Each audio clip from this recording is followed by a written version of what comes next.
Bonjour, ici Stéphane Vaillancourt alias le Technophile pour le blog de Best Buy qui vous présente aujourd'hui la Galaxy Tab S6, tablette de Samsung, tablette qui semble succéder à la Galaxy Tab S5e que j'ai testé pour vous plus tôt cette année, mais il n'en est rien parce que la Galaxy Tab S6 c'est une tablette qui est livrée avec un stylet, donc c'est plutôt le modèle qui succède à la Galaxy Tab S4 qui a été lancée en 2018.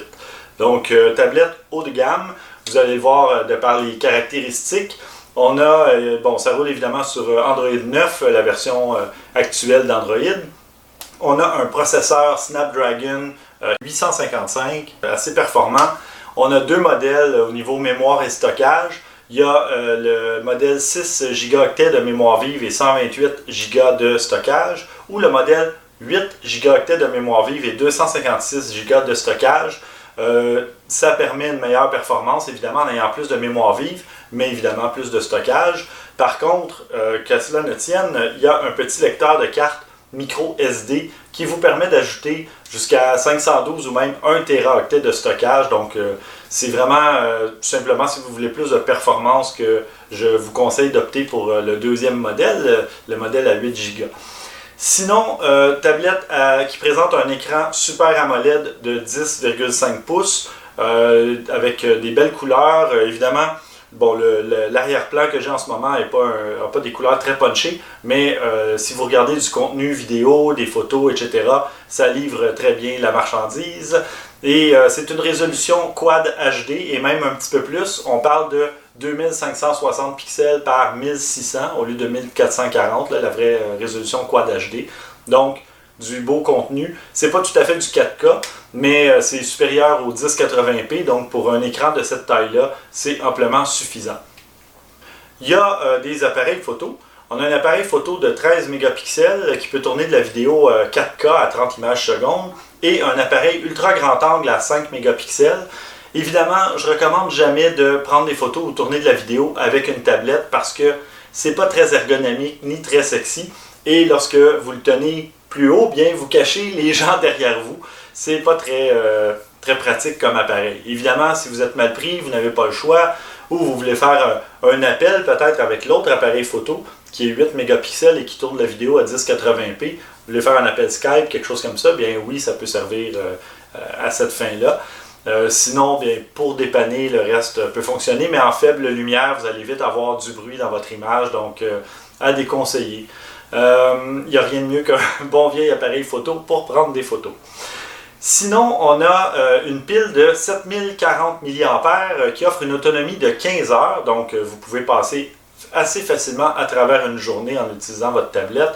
Il y a aussi un lecteur d'empreintes à même l'écran, un peu comme sur les téléphones Galaxy S10 et le Note 10 que j'ai testé un peu plus tôt cette année. On a 4 haut-parleurs, donc 2 sur chacune des tranches. Par contre, petit bémol, c'est que si vous tenez votre tablette comme ça pour regarder de la vidéo, vous allez cacher des haut-parleurs, donc plus ou moins pratique. Par contre, si vous utilisez le petit connecteur qui est ici pour l'installer sur un socle avec un clavier, parce que ça existe et ça se vend séparément, bien vous pourrez alors déposer la tablette et profiter des 4 haut-parleurs qui sont propulsés par une puce AKG, donc compatible avec le Dolby, etc. Donc bonne qualité sonore. On a un port USB-C au bas. Mais il n'y a pas de prise casque, donc vous allez devoir utiliser un casque sans fil. Et comme par hasard, Samsung vend des Galaxy Buds qui fonctionnent très bien parce que je m'en sers depuis des mois et j'aime beaucoup mes petites oreillettes Bluetooth. Mais la cerise sur le sundae, si je peux me permettre l'expression, c'est le stylet S Pen. Stylet que je vous ai déjà présenté. L'année dernière, il y en avait déjà un sur la Galaxy S4. Et il y avait aussi un stylet dans le même genre avec le Galaxy Note 10, le téléphone lancé un peu plus tôt cette année. Donc, c'est un stylet qui permet autant d'écrire sur un écran en veille, donc même si votre tablette est éteinte, pour économiser de la pile et surtout ne pas vous éblouir dans un endroit un peu plus sombre, vous pouvez prendre des notes avec le stylet à même l'écran et ça va enregistrer votre note, donc pas besoin d'allumer le gros écran éblouissant.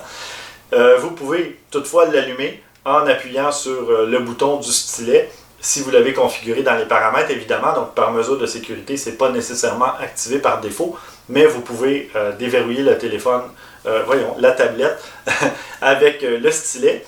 Sinon, vous pouvez, comme je l'ai mentionné, prendre des notes manuscrites, vous pouvez dessiner, vous pouvez ajouter des trucs par-dessus une capture d'écran si vous voulez montrer quelque chose à quelqu'un. Et vous pouvez même faire de la retouche photo si vous voulez. Si vous utilisez Lightroom sur tablette, eh bien pourquoi pas, ça peut servir à ça. Voilà, c'est un modèle qui joue dans la ligue un peu du iPad Pro, qui joue dans la ligue du nouveau Pixelbook Go ou d'une tablette Surface de Microsoft, donc produit quand même haut de gamme et avec un beau stylet qui se fixe à la partie magnétique derrière la tablette, donc ça tient très bien en place et voilà. Si vous êtes amateur de stylet et des fonctionnalités que vous pouvez faire, parce que vous pouvez faire aussi des gestes vers le haut, des gestes circulaires, des trucs comme ça, pour contrôler certains éléments dans des applications, mais ça peut s'avérer très utile. Et on a aussi accès à Bixby, qui est l'assistant de Samsung. Donc Bixby qui permet autant de faire des commandes vocales, qui vous offre une espèce de panneau de contrôle, un peu de la même façon que l'assistant Google. Donc avec la météo, les résultats sportifs, la bourse, etc. C'est le genre de truc que vous pouvez faire. Mais moi, ce que je préfère, ce sont les routines. Donc moi, ce que j'ai fait, admettons avec mon téléphone Galaxy S10, c'est que lorsque j'arrive à la maison, le Wi-Fi s'active, le son s'active automatiquement. J'ai activé un paquet de trucs comme ça. Si j'arrive au travail, il se met en mode ne pas déranger automatiquement, donc c'est vraiment avec la géolocalisation. Si j'embarque dans ma voiture qui a un système Bluetooth, eh bien il va activer l'application Waze, il va changer mes raccourcis sur mon écran de veille. Donc c'est vraiment des trucs intéressants qu'on peut faire avec l'assistant Bixby et que je vous recommande d'explorer si jamais vous optez pour un appareil Samsung. Alors voilà, je vous invite à lire ma critique complète pour voir d'autres caractéristiques techniques et plus de photos de la tablette Galaxy Tab S6 sur le blog de Best Buy.